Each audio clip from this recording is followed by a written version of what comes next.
And this generation does not intend to founder in the backwash of the coming age of space. We mean to be a part of it. We mean to lead it.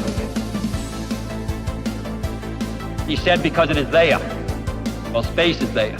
Hello everyone, welcome back to episode 7 of The Space Show. I'm your host as always, Nick, and we're going to be covering the dates April 15th through April 17th, which is April 17th, Wednesday, 2024, and we got a lot of news, so let's just honestly get straight into it. Sorry if there's sound in the background, but whatever. I mean, can't really get another chance to record this, but whatever. Let's get straight into it. Who cares? And now for astronomy, we're going to have Messier 3 is going to be well placed today for Wednesday, and then launches. We're going to have the Falcon 9 Block 5, Worldview Legion 1 and 2, which is going to be today, Wednesday at 2:30 p.m. Eastern Time Zone. Check that out. Then we're going to have the Falcon 9 Block 5, Starlink Group 6 through 51, and that's going to be today, also at 5:26 p.m. Eastern Time Zone. Then the Falcon 9 Block 5, Starlink Group 6 through 52, and that's going to be Thursday, April 18th at 6:40 p.m. Eastern Time Zone. Very cool. Check out those launches. I'm sure there's good times. And then hydrogen recombination. I'm sure the TESS may be the most mentioned satellite on this channel so far, and honestly for good reasons. While it was mainly used for exoplanets, it has also been used to collect on stellar flares. Most stars are too far out to make out anything other than tiny dots of light. But when the dot is brighter, that is called a stellar flare. Stellar flares occur due to changes in magnetic fields. This is caused due to the movement of charged particles, and as they reshape the field, the charges can build up in certain places and build up in energy, leading to giant bursts. These stellar flares are hundreds of thousands of times stronger than the most powerful solar flares, and researchers want to know why it happens. They propose the idea that it either acts as a heat energy releaser, which is like a black body. Now, what's a black body? Black bodies are like a characteristic of objects that absorb all light and radiation without deflecting any back. But when heated, it releases radiation, which is determined by its temperature. So, like if you heat up a piece of black metal that you paint, it glows and emits light, but it also absorbs light coming in and emits its own light from the radiation based on its temperature. The other idea being hydrogen recombination, which involves hydrogen atoms losing and regaining electrons. This again happens because as they ionize, the energy they release is in the form of a photon, which lights up, and then when it regains an electron, it cools off. A recent study of Kepler 411 and Kepler 396 found that hydrogen recombination idea is more accurate. Yet scientists are still deciding on this as black bodies don't seem to support the energy movement, and hydrogen recombination has not even been proven yet. Who knew? And Pluto. Who knew? Pluto has had a strange heart-shaped feature on its surface for a while now, but nobody's really looked into it or know how it got there. Well, astrophysicists led by the University of Bern and the NCCR may have just solved that. Well, this area is named Sputnik Plantella. Based on numerical simulations, it was most likely caused by a collision with a planetary body about 700 kilometers in diameter. This impact was found to be at an oblique angle, which caused the elongated shape, and despite the heat of the impact, Pluto's core was so cold that it remained solid, and the impactor's core splattered onto the surface.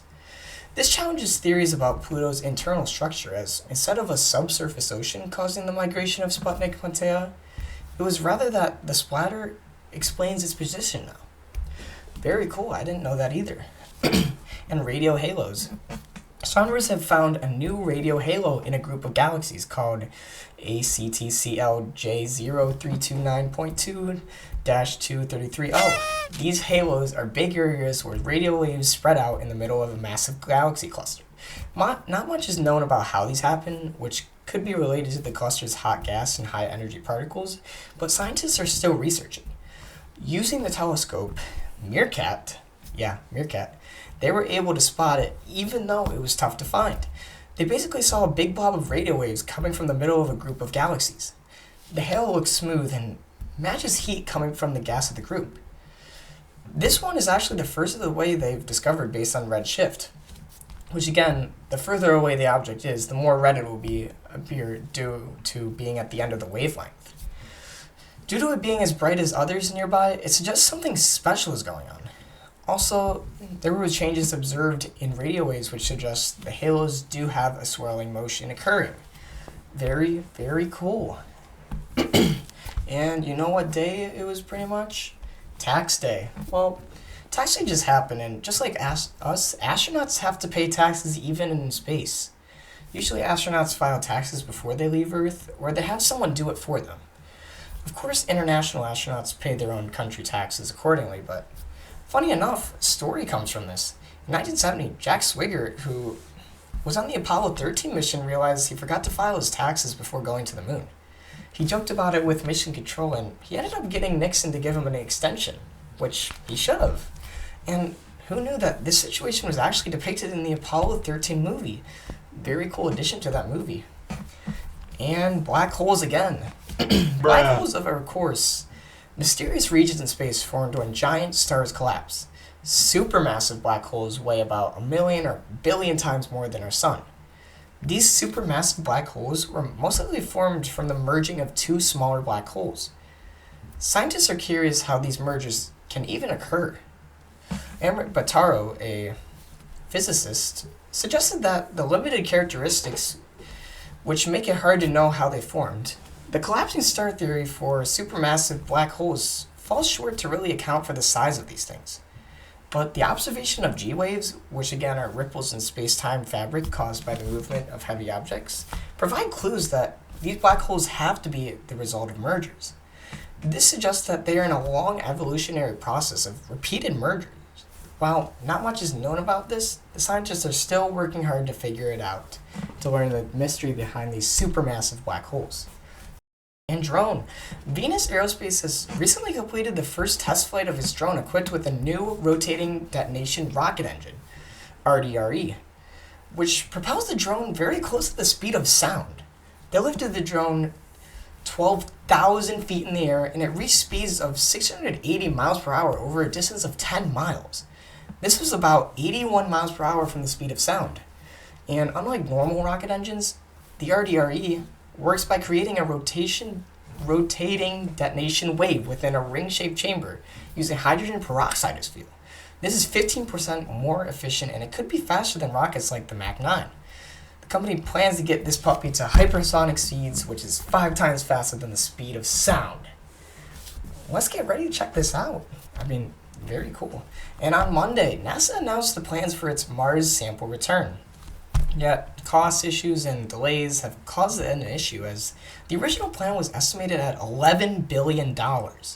This was also planned to be brought back in 2040, which is a long time. They're now inviting private industries to get fresh perspectives on how to get this cost down.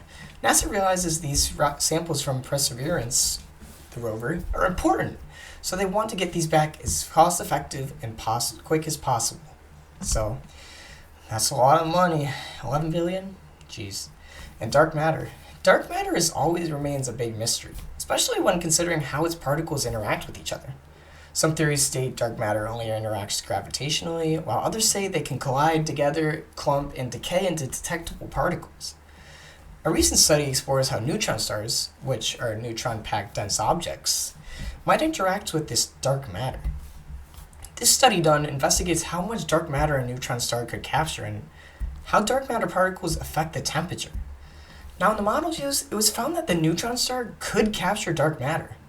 The process of dark matter thermalization, where captured dark matter releases heat energy into the neutron star, leads to thermal equilibrium between the two. Now, to put it simple, imagine you have a cup of hot coffee and you have it in a cold room. When you leave the cup in the room, coffee starts losing heat to the surroundings until both the coffee and the room reach the same temperature.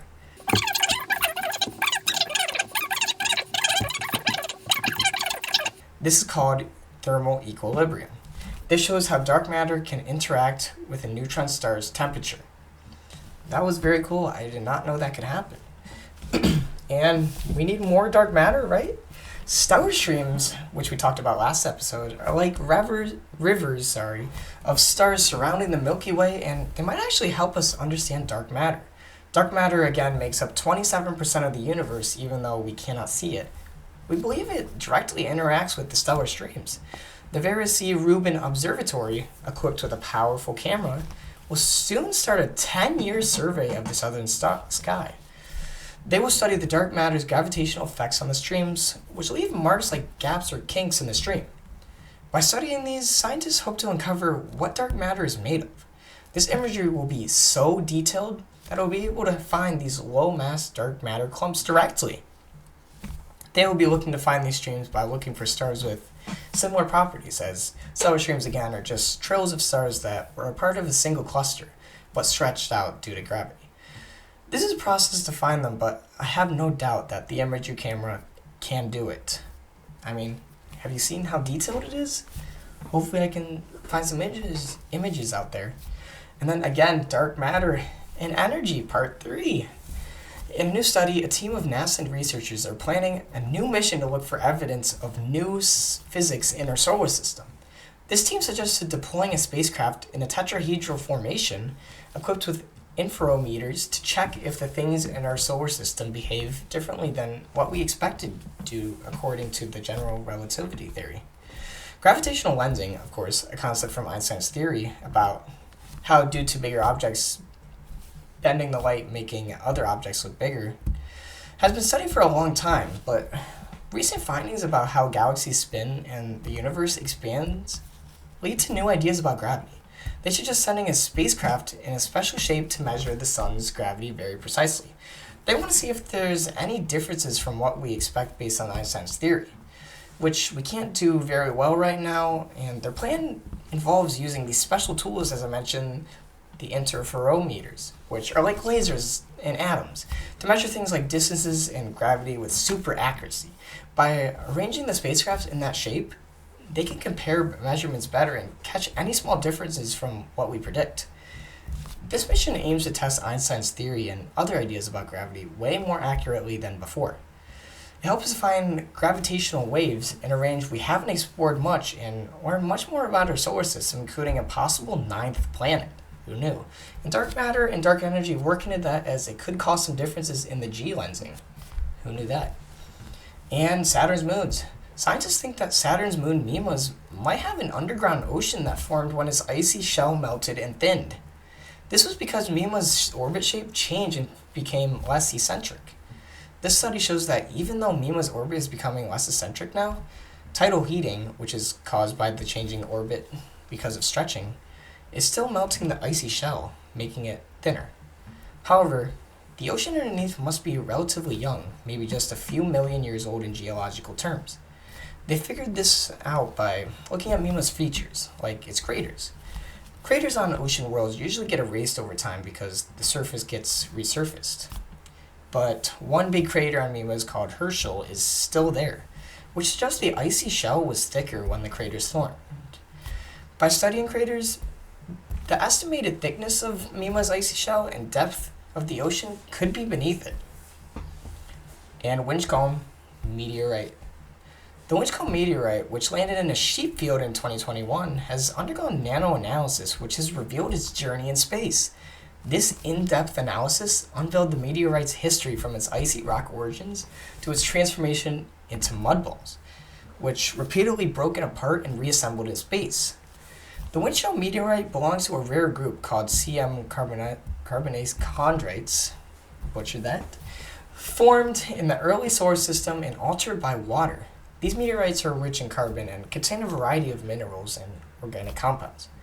The Windshell Meteorite, unlike the other meteorites, was found quickly after it landed, which preserved its condition. This resemblance of the asteroid happens due to repeated impacts in space. Surprisingly, the meteorite contains high levels of carbonate minerals, which suggesting it was richer in carbon than previously thought. This will help us learn more about the altercation processes, like how water altered this one, and it never got the chance to harden because of that altercation of water. And now, the largest stellar black hole discovered. And this was on Tuesday I found this out. Astronomers recently have found the largest stellar black hole in the Milky Way galaxy. This was discovered in the ESA's, European Space Agency's Gaia mission, and it was found because it puts sort of a wobbling motion on the star it's orbiting. This wobbling occurs because of the strong gravitational pull of the black hole, which causes the orbit to move irregularly. They're able to put this black hole's mass at about 33 times that of our sun, 33 solar masses. Black holes form, of course, when massive stars end up collapsing on themselves. The previous largest one was Cygnus X1, which was only 21 solar masses, but this one shatters that. This black hole is only 2,000 light years away from us and the second closest known black hole. This was named Gaia BH3. Also, the theory of these large black hole formations comes from the stars that collapse with very few heavy elements in them, such as anything heavier than helium. These type of stars lose less stuff as they age, so when they end up collapsing, they leave behind a lot of material to make giant black holes. This is also direct proof of this now.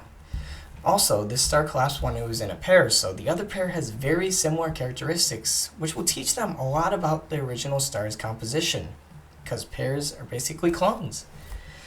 And Berkeley 50. Astronomers from the Lowell Observatory in Flagstaff, Arizona, used the Lowell Discovery Telescope, LDT, to observe a young open star cluster named Berkeley 50. The term open basically means that the group of stars are loosely bound together by gravity and are more spread out as a result. Also, these clusters are formed from the same large cloud, dust, and gas. Basically, when these particles come together due to gravity, they compact so much they form these new stars.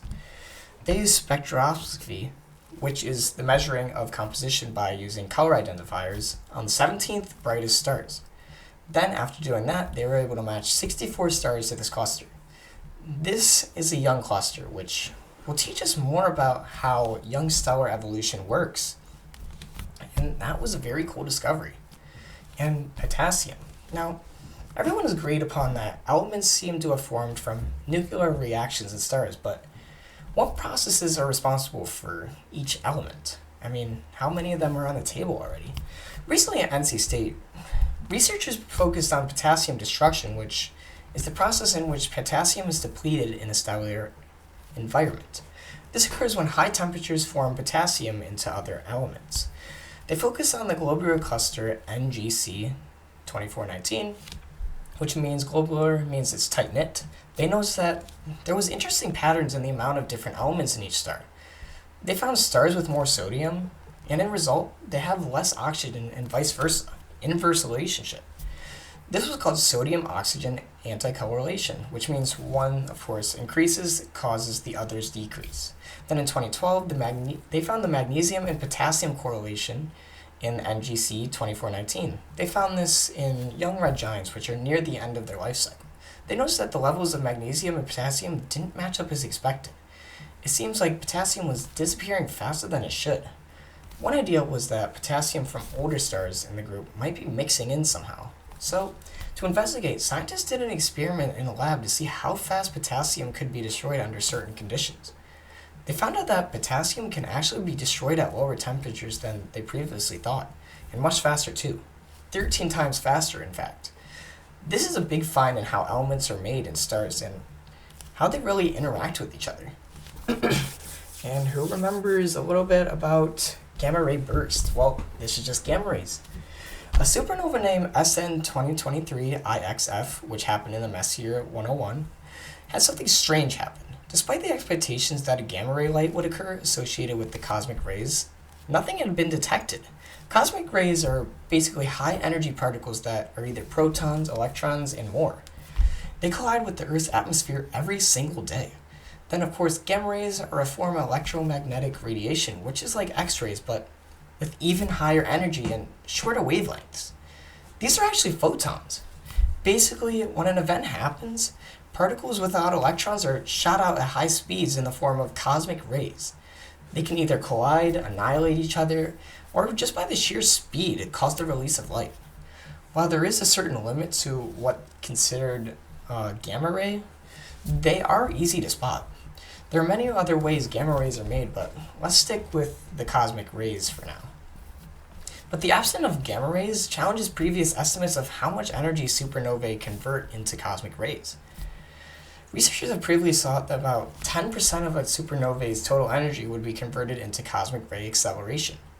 However, the observation of SN 2023 IXF suggested that this energy conversion could be as low as 1% within a few days after the explosion. Several theories have been proposed to explain the absence of gamma rays in the Fermi observations, including the distribution of debris from the explosion and the density of the material surrounding the star.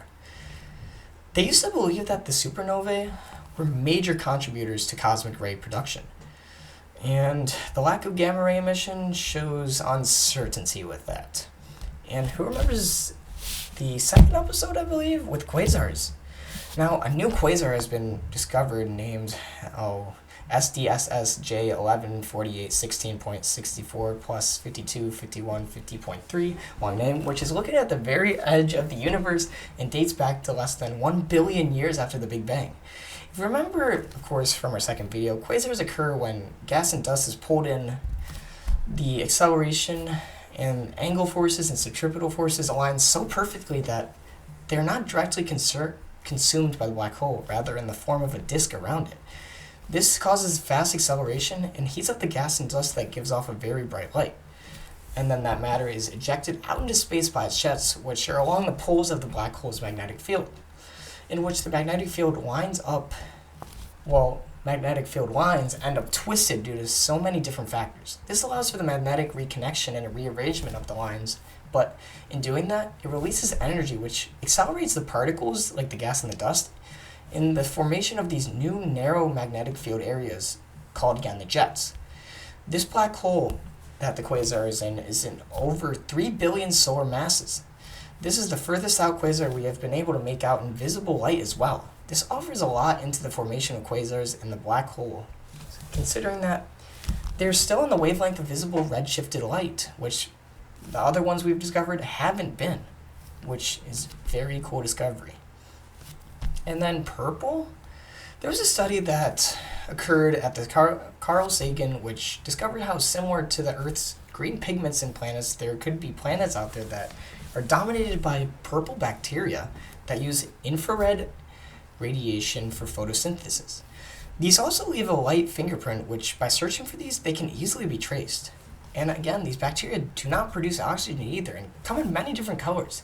Considering how hardy these things are, they don't need oxygen or anything to survive, only the infrared light, which comes from the host star. It could be very possible that these could be the first organisms we encounter in space just because of how hardy and indestructible they truly are. I mean, they don't need any of the elements we have here on Earth for our plants to survive.